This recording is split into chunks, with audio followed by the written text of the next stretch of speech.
Good morning, good morning, good morning. મારા વહાલા વિદ્યાર્થીઓ, મારું નામ છે આશિષ ગિરી ગોસ્વામી અને હાર્દિક સ્વાગત કરું છું આપ સૌનું શિવાય એકેડમીમાં, આપણી સૌની એકેડમી શિવાય એકેડમી. તો આજે આપણે શરૂ કરવાના છીએ ચેપ્ટર નંબર 3નું લેક્ચર નંબર 1નું હોમવર્કનું ડિસ્કશન. બરાબર, લાસ્ટ લેક્ચરમાં મેં તમને હોમવર્કમાં ઘણા બધા સવાલ આપ્યા હતા અને કીધું હતું કે તમે તમારી જાતે ટ્રાય કરજો. આજે આપણે એ જે હોમવર્કના સવાલ છે એનું ડિસ્કશન કરવાનું છે. બરાબર, આપણે સૌથી પહેલાં તો અમુક વસ્તુ યાદ કરી લઈએ. આપણે લખ્યું હતું કે આઈ બરાબર ક્યુના છેદમાં ટી. બરાબર, ક્યુ શું હતો તો કે વિદ્યુત ભાર. બરાબર, ટી શું હતો તો કે સમય. આઈ શું હતો વિદ્યુત પ્રવાહ. બરાબર છે. પછી આના આપણે બે અલગ અલગ સૂત્ર બનાવ્યા હતા, જો તમને યાદ હોય તો. આઈ તાત્ક્ષણિક, આઈ ઇન્સ્ટન્ટેનિયસ. એના માટે આપણે લખ્યું ડીક્યુ બાય ડીટી. અને બીજી વસ્તુ આપણે એક લખી આઈ એવરેજ બરાબર ડેલ્ટા ક્યુ છેદમાં ડેલ્ટા ટી. આવી બે વસ્તુ લખી હતી, તમને યાદ છે? હજી એક આપણે વસ્તુ આના ઉપરથી લખી હતી, આ સૂત્ર ઉપરથી, કે ડીક્યુ બરાબર આઈડીટી. પછી આપણે એનું સંકલન કરી શકીએ. તો અહીંયાથી મને ખબર પડી કે જો હું વિદ્યુત ભારનું વિકલન કરીશ,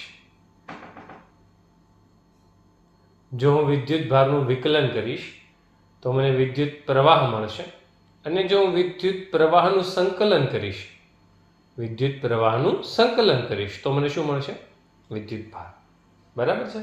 ચાલો, તો હવે આપણે હોમવર્કનું ડિસ્કશન છે શરૂ કરી દઈએ. ઇઝી ક્વેશ્ચનથી શરૂ કરીએ. શું કીધું છે કે એક વાહકમાંથી 1 કુલંબ વિદ્યુત પ્રવાહ પસાર કરવામાં આવે. અહીંયા 1 કુલંબ ન હોય, શું હોય? 1 એમ્પિયર. આ ભૂલ છે, ગઈકાલના હોમવર્કમાં સવાલમાં ભૂલ છે. બરાબર, 1 એમ્પિયર વિદ્યુત પ્રવાહ પસાર કરવામાં આવે તો 1 સેકન્ડમાં તેમાંથી પસાર થતા ઇલેક્ટ્રોનની સંખ્યા કેટલી હશે? ચાલો, તો આઈ બરાબર ક્યુના છેદમાં ટી. આપણને ખબર છે. હા, એક આ સૂત્રમાં હજી એક આપણે સુધારો કરી નાખીએ. આ લખ્યું છે ને આપણે, તો આમાં આવું પણ લખી શકાય. જો આઈ બરાબર ક્યુના છેદમાં ટી, અને ક્યુની જગ્યાએ લખી શકાય એન ઈ. ક્યુ બરાબર એની જે સૂત્ર છે ને, એ આપણે 12મા ધોરણમાં પહેલા ચેપ્ટરમાં સૌથી પહેલું સૂત્ર ભણેલા છીએ. ક્યુ બરાબર એની યાદ હોય તો તમને, ક્યુ બરાબર એની આવું સૂત્ર આપણે ભણ્યા હતા, સૌથી પહેલું સૂત્ર. બરાબર, તો અહીંયા હું શું લખી નાખું? ક્યુની જગ્યાએ એન ઈના છેદમાં ટી. અહીંયાથી મારે શું કરવું છે તો કે અહીંયાથી મારે એનને સૂત્રનો કર્તા બનાવવો છે. તો એનને સૂત્રનો કર્તા બનાવીએ તો શું થાય તો કે આઈ ટી છેદમાં ઈ. આઈ ટીના છેદમાં ઈ.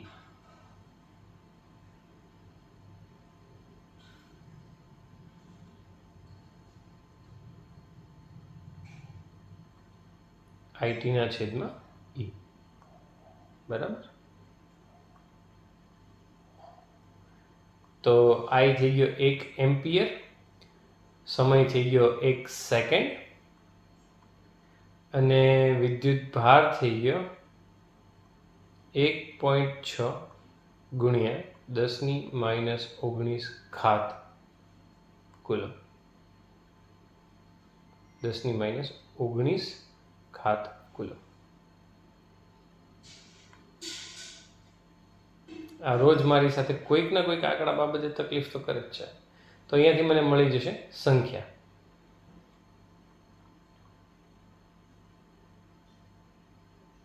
બરાબર, અહીંયા જે મળશે એ મને મળશે પસાર થતા ઇલેક્ટ્રોન્સની સંખ્યા. આટલું તો તમે કરી શકશો ને, સાદુરૂપ તો આપી શકશો ને. બરાબર, આની હવે કંઈ જરૂર નથી. એની પછીનો સવાલ આપણે જોઈએ. એની પછીના સવાલમાં શું કીધું છે કે 5 મિનિટમાં 160 ઇલેક્ટ્રોન પસાર થાય છે. શું કીધું છે આપણને? ટી બરાબર 5 મિનિટ.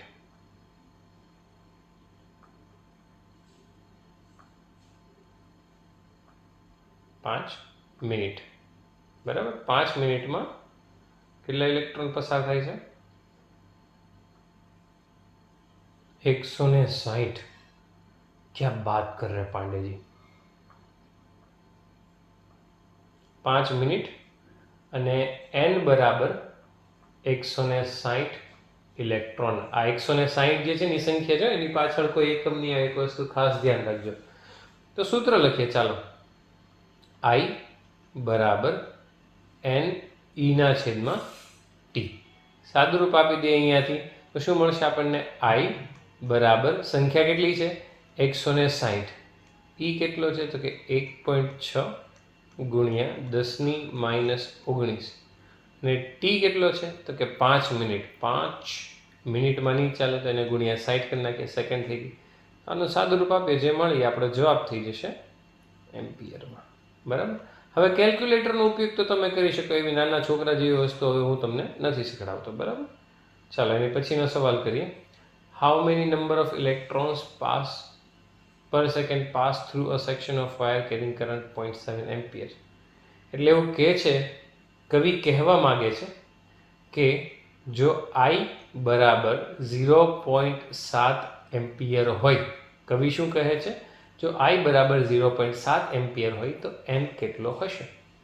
કાંઈ વાંધો નહીં, કવિને કંઈ અમને બધા સૂત્રો આવડે છે. I બરાબર n/t. I બરાબર n/t. તો ચાલો અહીંયાથી n ને સૂત્રનો કરતા બનાવી દઈએ. તો n બરાબર IT/E.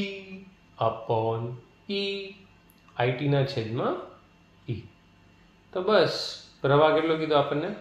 0.7. સમય કેટલો કીધો? પર સેકન્ડ ને? હા, 1 સેકન્ડ છેદમાં E. 1.6 ગુણ્યા 10⁻19.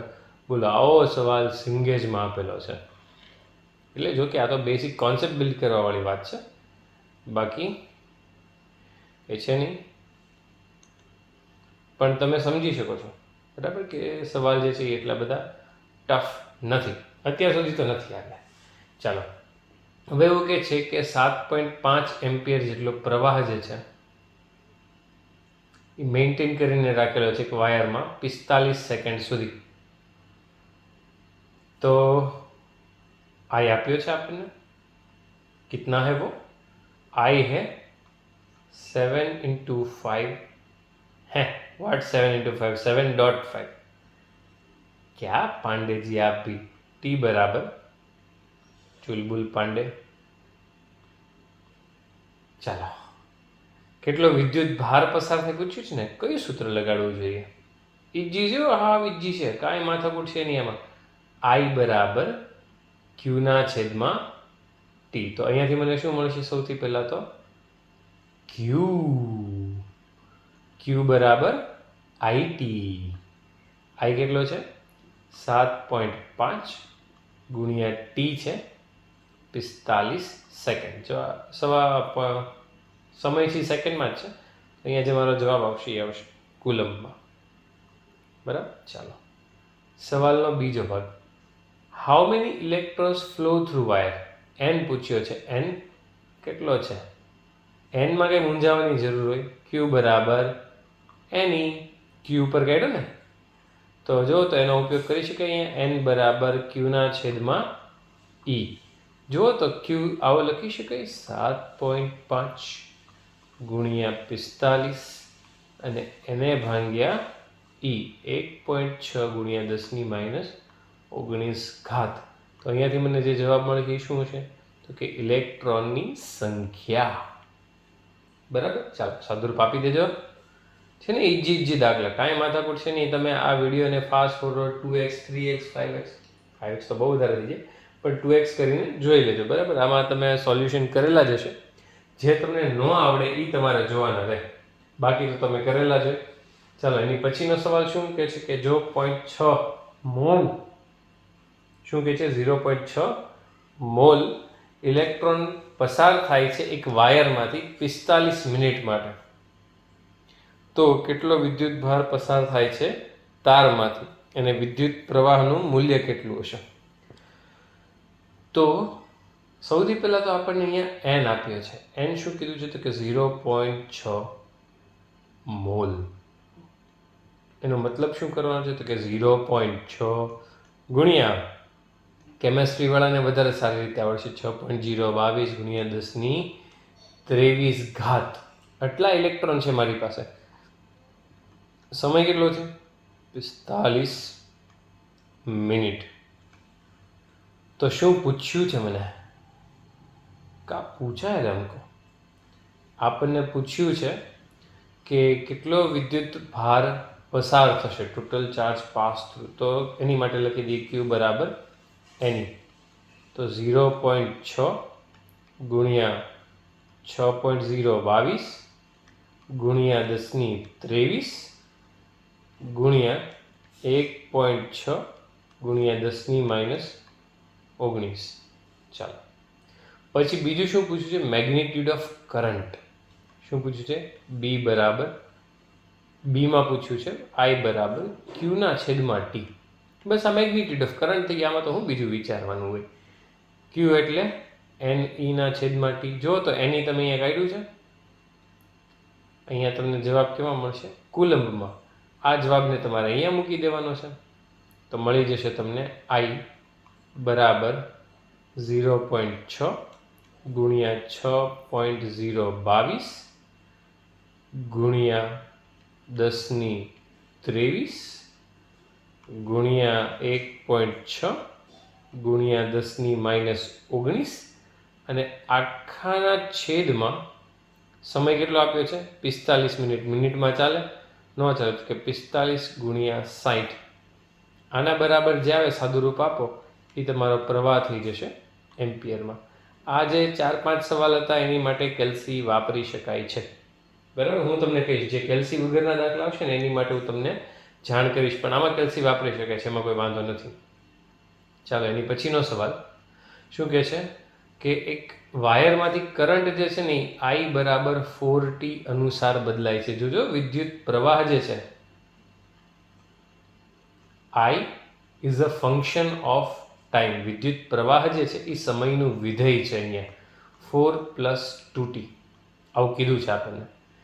અને એમાંથી વિદ્યુત પ્રવાહ તો પસાર થાય છે, પણ મારે ક્યુ જોઈએ છે. ક્યુ ક્યારે જોઈએ છે? તો કે 2 થી ક્યુ જોઈએ છે મારે 2 થી 6 સેકન્ડની વચ્ચે. બરાબર, કાંઈ વાંધો નહીં. આપણે એક સૂત્ર લખ્યું હતું, યાદ કરો તો dq બરાબર ઇન્ટિગ્રેશન I dt. આ ઇન્ટિગ્રેશનની લિમિટ ક્યાંથી ક્યાં મૂકીશ? તો કે 2 થી ક્યાં સુધી જોઈશ? તો કે 2 થી 6. બરાબર, ચાલો તો હવે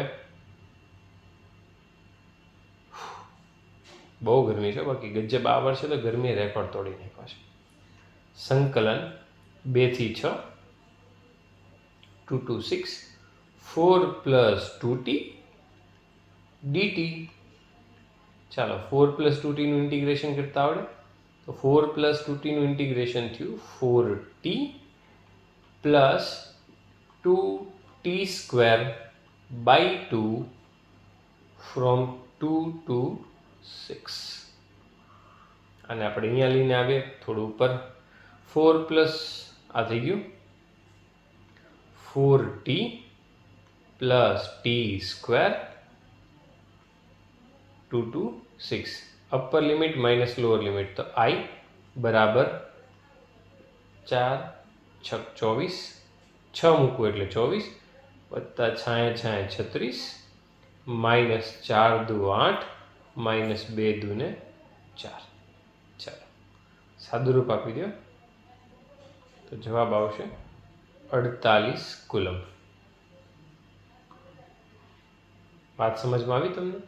છે ને ઇઝી, જરાય અઘરું નથી. આ એક સંકલનને ફરી એક વખત ધ્યાનથી જોઈ લેજો. એવું લાગે તો પોઝ કરીને જોઈ લેજો. જોવાઈ જાય પછી ફરી એક વખત મોઢે ગણી લેજો, કેમ કે આ દાખલાઓ પૂછી શકે. જરાય એટલે જરાય અઘરો નથી, એકદમ ઇઝી છે, પણ તમને કરતા આવડવો જોઈએ. બરાબર, આની ઉપરથી ડિફિકલ્ટ પણ પૂછી શકાય છે, પણ આ તો એકદમ ઇઝી છે.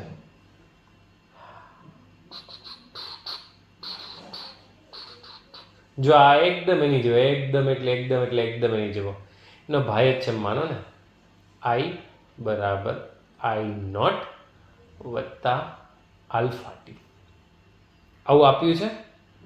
અને મને કીધું છે કે ટી બરાબર 10 સેકન્ડમાં ક્યુ શોધો. 10 સેકન્ડમાં વિદ્યુત ભાર જે શોધવાનું કીધું છે. તો ફરી વખત ઓલું જ સૂત્ર, ડીક્યુ બરાબર ઇન્ટિગ્રેશન આઈ ડીટી, બરાબર. ચાલો હવે કિંમતો મૂકી દઈએ, સાદું રૂપ આપી દઈએ, જરાય તકલીફ પડવાની નથી. 0 થી 10 I naught plus alpha t dt. ચાલો તો સંકલન થઈને શું બન્યું તો કે આઈ નોટનું થયું I naught into t plus alpha t square by 2 0 to 10. આ જીએસઈબીની જે જૂની ટેક્સ્ટ બુક હતી ને એનો સવાલ છે. તો અહીંયાથી મને મળ્યું ક્યુ બરાબર આઈ નોટની કિંમત મૂકી દઉં. જુઓ સવાલમાં આઈ નોટની કિંમત શું આપી છે? 10. 10t પ્લસ આલ્ફાની કિંમત કેટલી આપી છે? જુઓ સવાલમાં 4. 4t square by 2 0 to 10.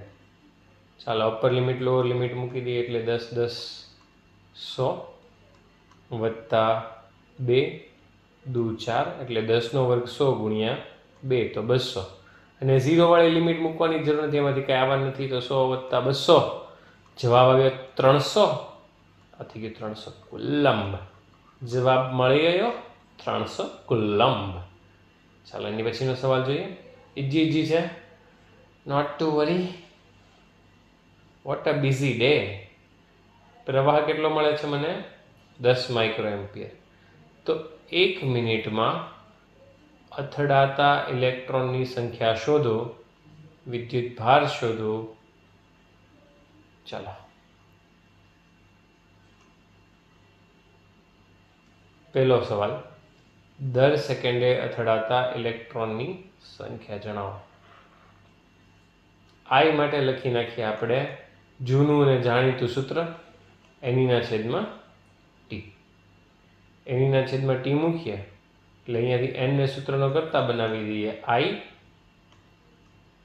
I T upon ઈ. વિદ્યુત પ્રવાહ કેટલો છે તો કે 10 માઇક્રો એટલે 10⁻6. ટી તો કે 1 સેકન્ડની વાત કરવી છે અને ઈ કેટલો થશે? 1.6 ગુણ્યા 10⁻19 ઘાત. તો અહીંયાથી મને મળી જશે સંખ્યા. સાદુરૂપ આપજો ને જવાબ તમને અહીંયા ઉપર આપી દીધેલો છે, બરાબર.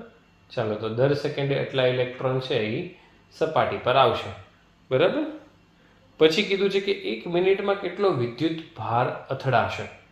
તો જો 1 સેકન્ડ હોય ને તો 1 સેકન્ડમાં n જેટલા ઇલેક્ટ્રોન આવે. જો તો જરા અમે 1 સેકન્ડમાં કાઢ્યા ને, આપણી ડાબી બાજુ સ્ક્રીનમાં ડાબી બાજુ દેખાય છે ને તમને?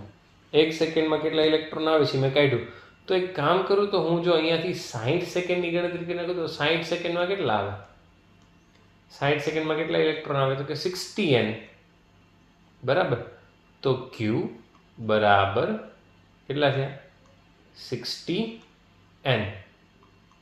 60 n કેટલો થયો તો કે આઈ ટી અપોન ઈ, બરાબર. આ તો હજી n થયો છે. જો આ હજી n જ થયો છે. 60n ઈ ઇલેક્ટ્રોનની સંખ્યા થઈને એને ગુણ્યા ઈ, હજી ઈથી ગુણવાનું પાછું, એને ગુણ્યા ઈ તો ઈથી ઈ કટ થાય. તો આવું થયું તો કે 60 આઈ અને ટી છે ને હવે લેવાની જરૂર નથી કેમ કે ટીની ગણતરી થઈ ગઈ છે. તો 60 આઈ. તો અહીંયાથી જવાબ મળ્યો મને 60 માઇક્રો. 60 તો આપણી પાસે સંખ્યા છે અને આઈ કેટલો છે આપણી પાસે તો કે 10. आई कितना है जी बताओ जरा, रुको जरा सबर करो. 60 गुणिया 10 माइक्रो कूलम. तो अपना जवाब થઈ ગયો 600. कितना हुआ जी? 600 माइक्रो कूलम. ये साडा विद्युत भार है, बराबर. चलो એની પછીનો સવાલ. अगला सवाल, इन दोनों सवालों को अभी अभी होल्ड पर रखते हैं, लास्ट में कराएंगे, बहुत लंबे लंबे सवाल है जी। ચાલો અહીંયા આવી જઈએ આપણે પહેલા સવાલ ઉપર। પહેલા સવાલ કર લેતે हैं हम। n મને આપ્યો છે 10⁶ બરાબર, અને ક્ષેત્રફળ છે a બરાબર 10⁻⁴। હવે જો મને પૂછ્યો છે i, તો એ તો n ના છેદમાં t થાય ને તમે જો ધ્યાનથી જુઓ તો મને n નથી આપ્યો, પણ n ના છેદમાં t આપ્યો છે। જુઓ તમે રકમ જુઓ, એમાં એકમ જુઓ, દેખાય છે તમને? दिख रहा है जी आपको? तो आ शू थयुं तो कि 10⁶ गुणिया 1.6 गुणिया 10⁻⁻19 एम्पियर। बस सादुं रूप आपी दो, तमारो सवाल आवी गयो। आ तमारो सवाल पूरो थई गयो जी, बराबर है। एनी पछी बीजो सवाल, बीजा सवाल माटे जो तमने आई कीधुं छे 2t + 3t² અને 2 થી 3 સેકન્ડમાં કેટલો વિદ્યુત ભાર પસાર થાય એ પૂછ્યું છે, બરાબર। તો I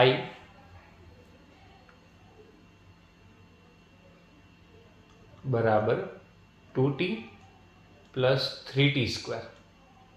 Q જોઈએ જ ને, તો Q માટે હું શું લખીશ? Q માટે હું લખી નાખીશ Q ન બોલે મુझसे મોહન यूं इंटीग्रेशन I dt बराबर। संकलन 2 થી 3 અને I ની જગ્યાએ હું લખી નાખું 2t + 3t² dt। આનું સંકલન કરો જરા, તો જવાબ મળ્યો મને સંકલન 2 to 3। સંકલન તો થઈ ગયું યાર, આ લીટો કરવાનો નહોતો, આવા નાગદાદા ન થાય। સંકલન થઈ ગયા પછી આવા નાગદાદા કરવાના હોય નહીં। ચાલો સંકલન થઈ ગયું છે, h। तो 2t નું શું થાય? 2t का होगा जी 2t²/2 प्लस 3t² का क्या होगा 3t³/2 3t³/3। હું થયું તેને હવે ગગા જેવા જવાબ આપો છો તમે। 2 થી 3 બગડે બગડો મરી ગયો, તગડે તગડો મરી ગયો, તો વધ્યું હું? તો બચા ક્યાં? બચા है जी t² + t³ फ्रॉम 2 to 3। ચાલો upper limit minus lower limit કરો, 3 નો વર્ગ 9 માતા 3 × 9 = 27 -2 નો વર્ગ 4 -2 નો ઘન 8। ચાલો સાદુરૂપ આપો, એ તમને મળી જશે જવાબ કુલંબમાં, બરાબર। પછી આપણે કરીએ ત્રીજો સવાલ, तीसरा सवाल, बराबर। सादुरूप आपी देजो, सरवाळा बादबाकी जे थतुं होय ए करी नाखजो। एवुं कीधुं छे के 1000 इलेक्ट्रॉन 1 मिनिटमां पसार थाय छे, जेनी त्रिज्या 1 सेंटीमीटर है, तो विद्युत प्रवाह कितलो हशे? एकदम बढ़िया सवाल, 1 करोड़ रुपए के लिए आपकी स्क्रीन के ऊपर ये रहा देवियों और सज्जनों, ठीक है। 1000 इलेक्ट्रॉन कीधा छे, जो हूँ खोटो नहीं तो 1000 ज कीधा छे, 10,000 नहीं। नहीं नहीं नहीं, हूँ खोटो छूँ केटला कीधा छे? 10,000। 10,000 गुणिया ई केटलो छे? तो कि 1.6 गुणिया 10⁻⁻19 અને સમય કેટલો છે? કેટલા સમયમાં? તો કે 1 મિનિટમાં। 1 મિનિટ લખાય, અહીંયા ન લખાય, 60 સેકન્ડ લખાય। આનું સાદુરૂપ આપો, એ તમારો જવાબ થઈ ગયો એમ્પિયર। કેમ આવ્યો આ તમારો જવાબ? એમ્પિયરમાં, બરાબર। ચાલો સાદુરૂપ આપી દેજો। એની પછીનો સવાલ કરીએ આપણે, તો કોરી સ્લાઇડ આવેલા એની પછીનો સવાલ આઈ કોરી, એની પછીનો સવાલ જે બાત। અહીંયા જો આ એક તૈયાર મોડ્યુલ છે, એમાંથી મેં ઉપાડ્યું છે, પણ તમે આના સોલ્યુશન ઉપર ન જોતા, બરાબર। આ ત્રણેય સવાલ જે છે અહીંયા તમને સોલ્યુશન આપ્યું છે, તો આની પર વાતચીત કરવાનો કોઈ મતલબ નથી, બરાબર। તમે જોઈ શકો છો, આ કરી શકો છો, જોઈને જો તકલીફ પડે તો આ જોઈ શકો છો તમે, જો આ સોલ્યુશન આપ્યું છે, બરાબર। આમાં પણ સોલ્યુશન આપ્યું છે। ત્રણેય સવાલ તમારી જાતે સોલ્વ કરવાની ટ્રાય કરજો। જો તકલીફ પડે તો મને કહેજો, બરાબર। આજે હું નીચે ડિસ્ક્રિપ્શનમાં મારો નંબર આપી દઉં છું, બરાબર। તો જો તમારે ફિઝિક્સનું ડાઉટ સેશન કરાવવું હોય ઓનલાઈન વોટ્સએપ ઉપર, તમારા ફિઝિક્સના ડાઉટ કરાવવા હોય અથવા કોલથી કરાવવા હોય, તો મને જરૂરથી કોન્ટેક્ટ કરજો, બરાબર। કોઈ ચિંતા ના કરશો, ફિઝિક્સ વિષય સાવ જ સહેલો છે, એટલો બધો અઘરો નથી. તો અહીંયા આપણા ડિસ્કશનના સવાલો પૂરા થાય છે.